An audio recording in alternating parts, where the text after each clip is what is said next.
فأعوذ بالله من الشيطان الرجيم بسم الله الرحمن الرحيم وإذ ابتلى إبراهيم ربه بكلمات فأتمهن قال إني جاعلك للناس إماما قال ومن ذريتي قال لا ينال عهد الظالمين.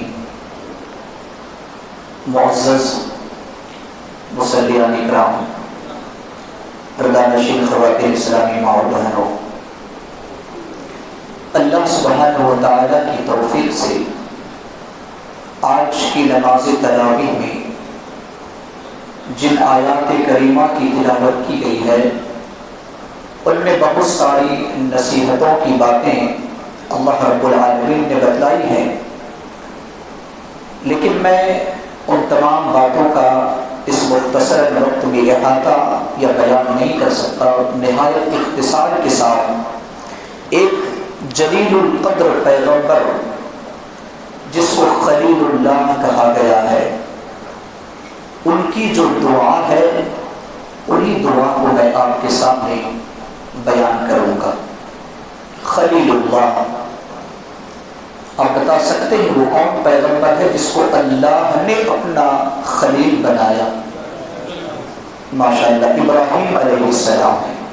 اور خلیل کا مطلب ہوتا ہے بہترین دوست یا جگری دوست. اللہ رب العالمین نے حضرت ابراہیم علیہ السلام کو اپنا خلیل بنایا. اور خلیل یوں ہی اللہ رب العالمین نے نہیں بنایا، بلکہ بڑی آزمائش اور امتحان لیا، اور جب وہ آزمائش سے گزرنے کے بعد اللہ رب العالمین نے ابراہیم علیہ السلام کو خلیل بنایا. کیا کہا اللہ رب العالمین نے؟ وَإِذِ ابْتَلَىٰ إِبْرَاهِيمَ رَبُّهُ بِكَلِمَاتٍ، اور جب کہ اس کے رب یعنی ابراہیم علیہ السلام کے رب نے ابراہیم علیہ السلام کو چند باتوں سے آزمایا، چند کلمات سے آزمایا. چند کلمات کیا ہے؟ احکام شریعت ہے. شریعت کے جو احکام ہیں وہ ہے. ابراہیم علیہ السلام کی زندگی کا اگر آپ مطالعہ کریں گے تو پتہ چلے گا کہ ان کی جو زندگی تھی بڑی آزمائش بھری زندگی تھی، کیونکہ حضرت ابراہیم علیہ السلام جو پیدا ہوئے، جس گھر میں پیدا ہوئے، جس ماحول میں، جس گاؤں میں، جس علاقے میں، اور جس کی حکومت چل رہی تھی، شرک میں ڈوبے ہوئے لوگ تھے. یہاں تک کہ ابراہیم علیہ السلام کا جو باپ آزر تھا وہ بتوں کو بناتا تھا، مورتیوں کو بناتا تھا اور بنا کر کے بیچا کرتا تھا. پورا کاروبار اور اس کی تجارت بتوں کی جو ہے تجارت تھی. تو اللہ رب العالمین نے کہا کہ حضرت ابراہیم علیہ السلام کو ہم نے آزمایا چند باتوں سے. پھر حضرت ابراہیم علیہ السلام آگے چلتے ہیں. ابراہیم علیہ السلام جب توحید کا اعلان کرتے ہیں تو سارے گاؤں والے، باپ، رشتہ دار، پورے ملک والے اس کے دشمن ہو جاتے ہیں. یہاں تک کہ اپنے وطن عزیز کو چھوڑنا پڑتا ہے، اپنے گھر کو چھوڑنا پڑتا ہے.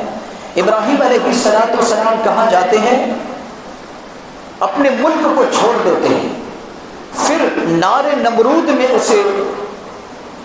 اس کو پھینکا جاتا ہے. نمرود جو آگ جلا کر کے اسے حضرت ابراہیم علیہ السلام کو پھینکنا چاہتا ہے، بلکہ پھینک بھی دیتا ہے، لیکن اللہ رب العالمین حضرت ابراہیم علیہ السلام کو بچا لیتا ہے. پھر وہاں سے جب چلتے ہیں پھر کتنی آزمائش ہوتی ہے. حضرت ابراہیم علیہ السلام کو اللہ رب العالمین حضرت اسماعیل علیہ السلام کی شکل میں ایک بیٹا دیتا ہے. کافی دنوں کے بعد، عمر گزر جانے کے بعد، جب وہ بیٹا چلنے پھرنے کے لائق ہوتا ہے، اس سے پہلے ہی حضرت ابراہیم علیہ السلام کو کہا جاتا ہے کہ ہاجرہ کے ساتھ جا کر تم مکہ میں چھوڑ کر کے آؤ. کتنی بڑی آزمائش جہاں پر کوئی انسان نہیں رہتا ہے. پھر جب دوبارہ جاتے ہیں اور چلنے پھرنے کے لائق ہوتا ہے تو اللہ رب العالمین ابراہیم سے کہتا ہے کہ جو تمہارا لخت جگر ہے اس کو میری رضامندی کے لیے، مجھے راضی کرنے کے لیے میری رحمت قربان کرو. کتنی بڑی آزمائش تھی. اللہ رب العالمین نے اسی کو ذکر کیا اور کہا کہ میں نے انہیں آزمایا، تو جب آزمایا فَأَتَمَّهُنَّ، تو 100% انہوں نے آزمائش میں، اس امتحان میں کامیاب ہو گئے. کون؟ حضرت ابراہیم علیہ السلام. جتنی بھی آزمائش تھی تمام آزمائش میں حضرت ابراہیم علیہ السلام کامیاب ہو جاتے ہیں. کامیاب ہونے کے بعد اب اللہ رب العالمین کیا کہتا ہے؟ قال انی جاعلک للناس اماما، اے ابراہیم تو کامیاب ہو چکا ہے، اب میں تمہیں اس روئے زمین کا امام بنانے والا ہوں، پیشوا بنانے والا ہوں۔ اللہ رب العالمین نے حضرت ابراہیم علیہ السلام کو امام بنا دیا، امام بنایا۔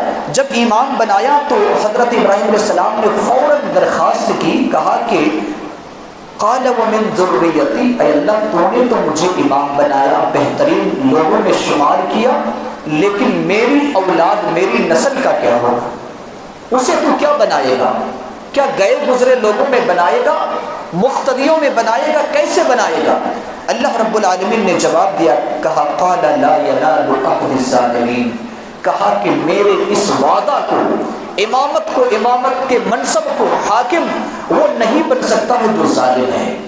گویا کہ اے ابراہیم اگر تیری ذریت، تیری اولاد اگر میری راہ کو چھوڑ کر ظلم کے راستے کو اختیار کرے تو میں اسے امام نہیں بناؤں گا۔ اللہ رب العالمین نے صاف بتا دیا۔ یہ آیت ہمیں اور آپ کو یہ بتا رہی ہے کہ اگر کوئی انسان کتنا ہی اچھا ہو، نبی ہو، رسول ہو، پیغمبر ہو، ولی ہو، کتنا ہی اچھا کیوں نہ ہو، لیکن اس کی اولاد اس نبی کے ہونے کی وجہ سے کام نہیں آ سکتے۔ اگر اس کی اولاد حقیقی معنی میں اللہ کی راہ پر چلنے والی نہ ہو، یعنی اگر ہم اچھے ہیں، ہماری اولاد اچھی نہیں ہے، تو ہم اور آپ کوئی کام نہیں آ سکتے، بلکہ ہر انسان کو اپنا عمل خود کر لینا ہے۔ تو اللہ رب العالمین نے اسی کو یہاں پر ذکر کیا ہے۔ دوسری آیت میں اللہ رب العالمین نے فرمایا وَإِذْ جَعَلْنَا الْبَيْتَ مَثَابَةً لِلنَّاسِ وَأَمْنًا، اور ہم نے بیت اللہ کو ثواب کمانے کا اور لوگوں کے لیے امن کی جگہ بنایا ہے۔ مکہ، کعبہ، جس میں ہم اور آپ، ہر انسان کو یہ بات، اس بات کی فکر ہوتی ہے کہ ہم اور آپ جائیں اور جا کر اس کی زیارت کریں، کعبہ کا طواف کریں۔ ہر انسان کے دل میں یہ تمنا ہوتی ہے جس کے دل کے اندر رائی کے دانے کے برابر بھی ایمان ہو۔ اور اللہ رب العالمین نے اتنا مقدس مقام بنایا ہے کہ انسان جتنی بار زیارت کرے اس کا دل کبھی نہیں بھرتا۔ ہر انسان چاہتا ہے کہ ہمیشہ وہاں پر جا کر اس کعبہ کی زیارت کی جائے، وہاں کعبہ کا طواف کی جائے، وہاں نماز ادا کی جائے، یہ ہر انسان کی خواہش اور تمنا ہوتی ہے۔ اللہ رب العالمین نے بتایا نہ صرف ثواب کمانے کا ذریعہ، بلکہ اللہ نے کہا کہ اس بیت اللہ کو امن کی جگہ بھی بنایا ہے۔ پوری دنیا میں آپ چکر لگا لیں، آپ کو وہ امن کہیں نہیں ملے گا جو سرزمین کعبہ میں امن ملے گا، کیونکہ اللہ رب العالمین نے امن کی جگہ کعبہ ہی کو بنایا ہے۔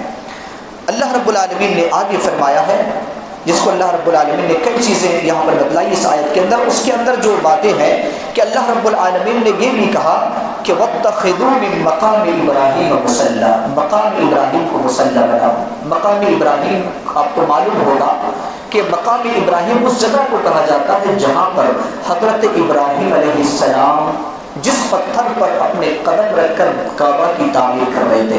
اسماعیل علیہ السلام پتھر دے رہے تھے اپنے باپ ابراہیم کو، اور ابراہیم علیہ السلام جس پتھر پر چڑھ کر کے کعبہ کی تعمیر کر رہے تھے وہاں پر قدم کے نشان بھی ہیں، آج بھی شیشے سے گھیر دیے گئے ہیں۔ اور طواف کے بعد جو ہے 2 رکعت سنت مؤکدہ پڑھی جاتی ہے، نبی صلی اللہ علیہ وسلم کی اہم سنت ہے۔ کہا اس کو مقام ابراہیم کو مصلی بناؤ۔ آگے اللہ رب العالمین نے فرمایا کہ ہم نے ابراہیم اور اسماعیل سے عہد لیا، کس بات کا؟ ان طہر بیتی للطائفین والعاکفین والرکع السجود، کہ طواف کرنے والوں کے لیے، اعتکاف کرنے والوں کے لیے، رکوع اور سجود کرنے والوں کے لیے میرے گھر کو پاک رکھو۔ اللہ رب العالمین نے کس سے لیا؟ ابراہیم علیہ السلام اور اسماعیل علیہ السلام سے۔ ابراہیم خلیل اللہ ہے، اسماعیل ذبیح اللہ ہے۔ اللہ رب العالمین نے ان 2 جلیل القدر پیغمبر سے عہد لیا کہ تم میرے گھر کو پاک رکھنا، پاک صاف رکھنا۔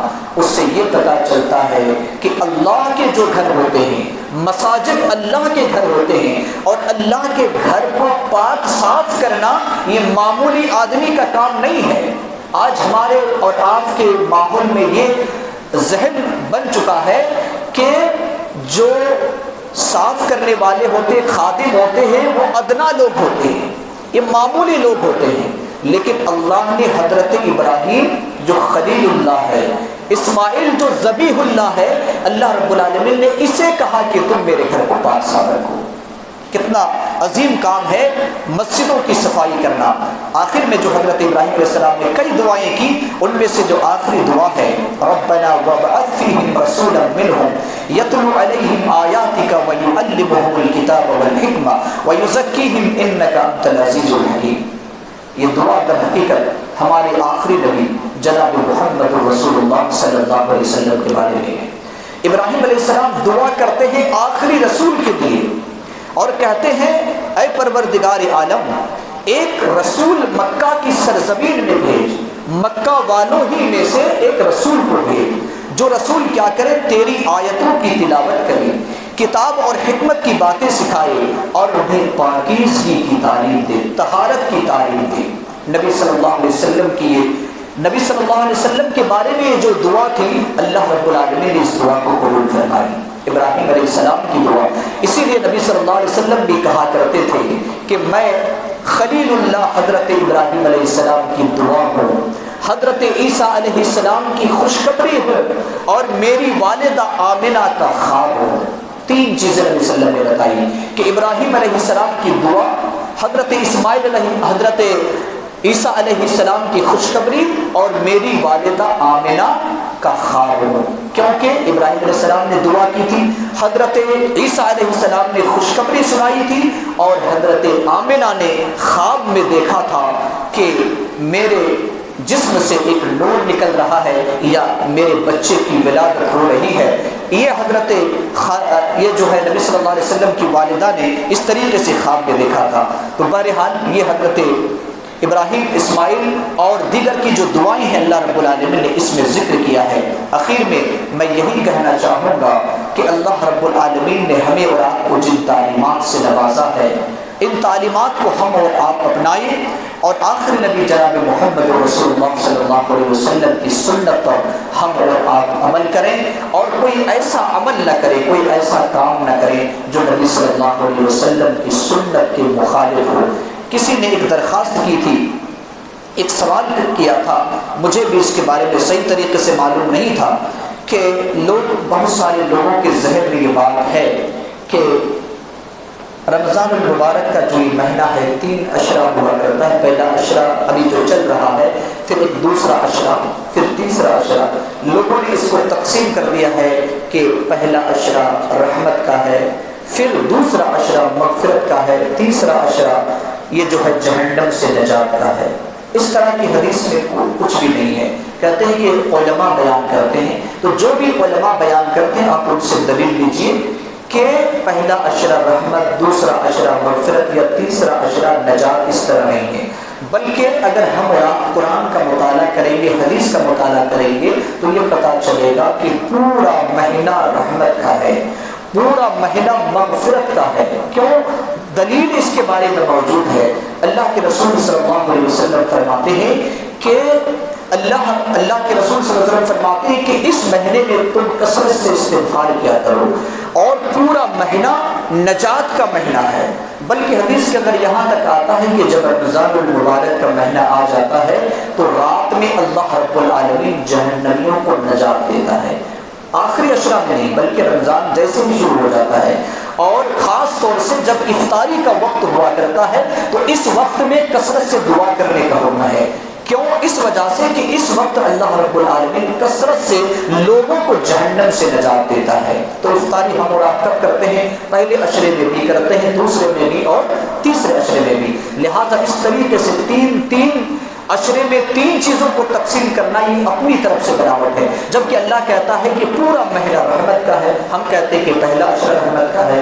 اللہ کہتا ہے کہ پورا اشرا، پورا مہینہ کیا ہے؟ مغفرت کا ہے، ہم کہتے ہیں کہ درمیان کا اشرا مغفرت کا ہے۔ پھر اللہ کہتا ہے کہ پورا جو مہینہ ہے یہ جہنم سے نجات کا ہے، ہم کہتے ہیں کہ آخری اشرا نجات کا ہے، گویا کہ اللہ نے جو بتایا ہے اس کے ہم خلاف کر رہے ہیں۔ لہٰذا ہمیں اور آپ کو چاہیے کہ ہم یہ ذہن میں رکھیں کہ پورا مہینہ رحمت کا ہے، پورا مہینہ مغفرت کا ہے، اور پورا مہینہ جہنم سے نجات کا ہے۔ اللہ رب العالمین ہم تمام لوگوں کو ان باتوں پر عمل کرنے کی توفیق عطا فرمائے، رحمت حاصل کرنے کی توفیق عطا فرمائے، ہم سب کی مغفرت فرمائے، اور ہم سب کو جہنم سے نجات عطا فرمائے۔ آمین وآخر دعوانا الحمدللہ رب العالمین۔